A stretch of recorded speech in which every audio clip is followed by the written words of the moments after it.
We did not taste culture yet on our tongues when we were young. I wanted to go on adventures like the brave little toaster. Yet my life revolved around white bread and pandesal enriched with taro ice cream. When I lived in Shogun, I didn't know that my mother's skin was as fair as cassava, fairer than her siblings. I didn't understand what was wrong with mixing my languages. I remember being knee-high in the world, still unscarred. Whizzing down hills on my American bike, the wind blowing freedom in my ears. I swapped Girl Scout cookies for cash and wore my badges proudly. I swung at mud-covered baseballs and scrambled from first to second base trying to get all the way home.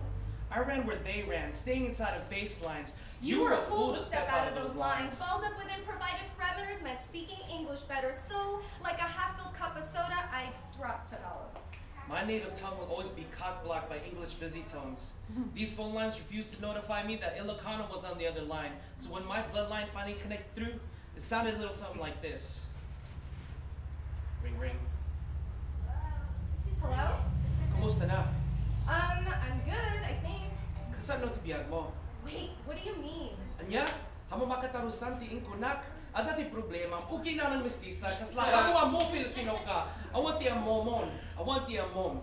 See, that's why it's so easy to tip the cup over, spill what's left of these customs, wipe it with a white cloth. But it makes me wonder, which side am I on?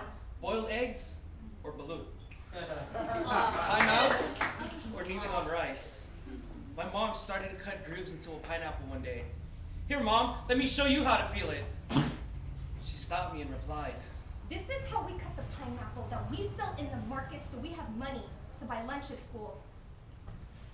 I watched pineapple eyes cry ocean tears, washing a chopping block of hopes and dreams of having a better life. Over half an earth away, raised on this side, I eat my fried tilapia, naive at the fact that my father took a chance to cash something priceless to put on the lamisaan for us. Later, I realized that Bible the U.S. Navy gave my dad taught him that he was more than just a tropical brown monkey, and that my mom's hands were selected by God, not just to be the stereotypical nurse. She taught herself how to cook. My mother would take 2 to 3 hours to roll ground pork and chopped vegetables inside of lumpia wrappers, then fried to crunchy perfection. And me, I only know how to deep fry the pre-made kind. Because I'm American, lazy and impatient like that. And it makes me question, what will my kids learn from me?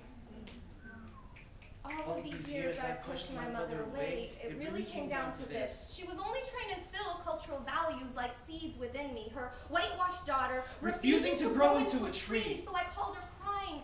I'm sorry I didn't listen to you, Mom. Tell me I told you so. I don't care. I just want you to know I get it now.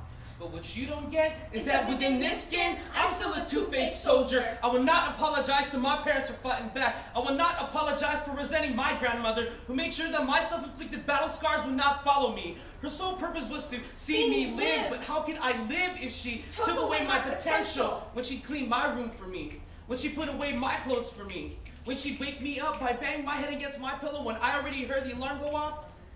I know she was just trying to help. But it made me feel like I couldn't do a fucking thing for myself. And so I stand here on the front line, still trying to figure out if I'm a soldier or I'm a rebel. Sorry. I'm not. I know which side I'm on. I don't know where I belong. Who says I have to pick one side? How many sides are there to pick from? The building doesn't have just one wall. Not all walls are apparent. I can see myself now, standing from the second story. Like a building, I have many stories. We're all triggered by these stories. Self-awareness shooting through the roof. Or piercing through walls we thought were bulletproof. My dad lives in Romania, and I get frustrated, missing his long-distance phone calls, and I can't pretend that I won't take a hit now and then feeling displaced. This is the valley of shadows I must climb out of. She's weighing me down. A lioness, still licking the mane of a fully grown lion when all I want is to have a pride of my own. It's okay to be proud. Our patterns are unique to each of us. I won't feel bad racing against the wind that tries to slice me in half, because what makes me whole are the people who planted me. Louis Schonberger. Yo dame al puerto Pergoya. Pantaleon Ramos Janez. Esther Arenas Janez. We honor those that we love just by living, telling their stories through the tracing of scars. Asking ourselves if they would be proud to see what we've built.